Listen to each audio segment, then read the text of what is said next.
Habaib datang ke Indonesia bukan untuk melas. Kami nggak diajarkan minta-minta, saudara. Jangan khawatir. Habaib datang ke Indonesia bukan untuk meraup daripada harta, enggak. Kami tidak mencari jabatan, enggak. Kenapa? Itu bukan didikan dari keluarga kami. Didikan keluarga kami, lihat bagaimana Al-Habib Salim bin Ahmad bin Jindan, saya punya kakek, keluar masuk penjara. Kenapa bisa keluar masuk penjara? Membakar semangat perjuangan masyarakat Indonesia untuk merebut kemerdekaan, saudara. Al-Habib Ali bin Abdurrahman Al-Habsyi Kuitang, beliau yang memfatwakan ketika tanggal 17 Agustus Soekarno membacakan teks proklamasi mendeklarasi daripada kemerdekaan Indonesia. Beliau di hari Jumat itu, ba'da Jumat beliau fatwakan, sekarang saya fatwakan setiap tanggal 17 Agustus wajib pasang bendera merah putih di rumah-rumah kalian. Siapa yang nyuruh? Itu fatwa Habib Ali bin Abdurrahman Al-Habsyi Kuitang. Bendera merah putih, siapa yang memberikan instruksi kepada Bung Karno untuk membuat bendera merah putih sebagai bendera Indonesia? Itu adalah fatwa Al-Habib Idrus bin Salim Al-Jufri Palu Al-Khairat. Lambang negara Garuda, siapa yang buat? Al-Habib Asy-Syarif Hamid Al-Gadri dari Pontianak, keluarga baginda Nabi Muhammad. Lagu 17 Agustus, Pramuka, lagu syukur, siapa yang buat? Al-Habib Husain Al-Mutahhar dari Semarang, dzurriyyah baginda Nabi Muhammad. Jadi Anda jangan berpikir, ini habaib di Indonesia jasanya apa? Banyak, itu yang baru kecatat.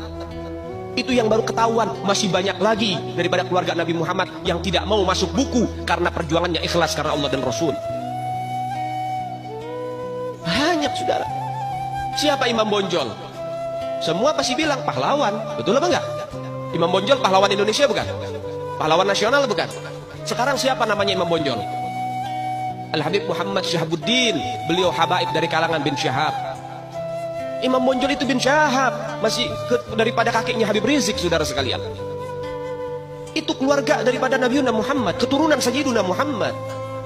Banyak lagi dari kalangan para dzurriyyat Nabiuna Muhammad SAW yang jasanya besar di Indonesia, tapi kita nggak ada yang tahu. Kenapa? Karena itu kami nggak cari popularitas, kami nggak cari madah pujian.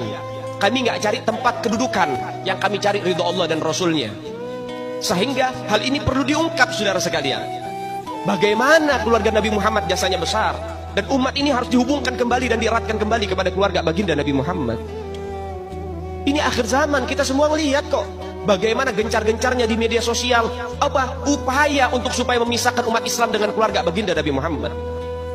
Upaya keras supaya habaib dibenci ada di Indonesia. Mulai Habib dengan kiai diadu, Habib dengan ustadz diadu. Mulai ada hal-hal semacam itu. Apa? Dendam politik, saudara. Gak keluar dari situ.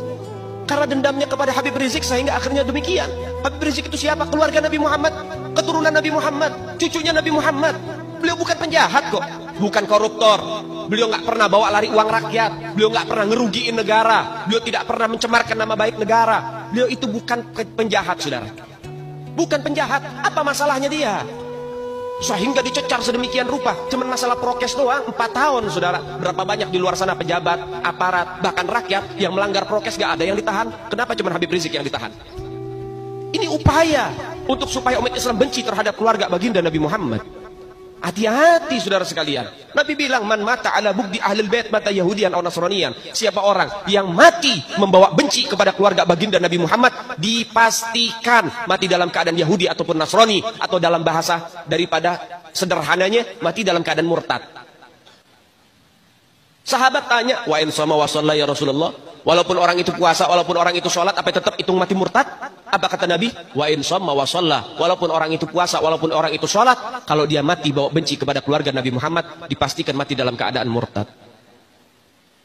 Ini Nabi yang punya mau, bukan kita habaib. Dan seharusnya yang membahas masalah fadailul ahlul bait, keutamaan para habaib, bukan dari mulut saya, bukan dari mulut Habib Khalid, wala Habib yang lain, bukan. Tapi daripada mulut para guru-guru kita. Mereka yang lebih punya kewajiban untuk membahas masalah ini ke umat, saudara. Kenapa? Supaya tidak ada fitnah. Kalau saya yang bicara begini, akan ada pertanyaan. Itu maunya Habib. Itu maunya dia. Itu mah dalil buat-buatan dia. Terserah.